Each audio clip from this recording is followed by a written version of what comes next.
Rachel Monroe had no intention of fame. Writing had been her escape, but most of her 13 manuscripts were rejected. One slipped through and made her a reluctant bestseller. She stared at a blank page while her husband, Detective Daniel Keaton, slept upstairs. He spent his nights chasing corpses and bad men. Rachel was set to meet with her writers' group, a gathering often thick with envy. The next afternoon, Rachel joked about her accidental success with the other writers. Lydia Cross Inn, her sharp voice told Rachel that stories had a way of returning, that killers often imitated them.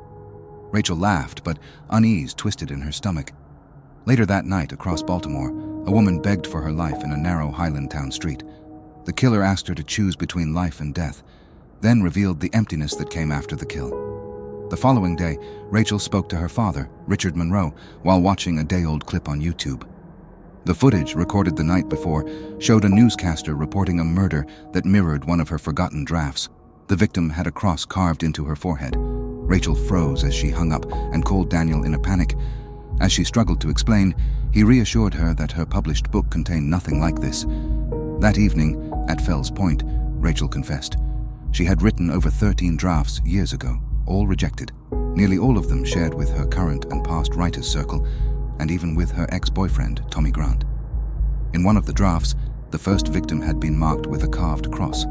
Daniel asked if she had told her father, reminding her that Richard had once prosecuted Tommy, who was now free, though said to be living in another state, although the details were not confirmed.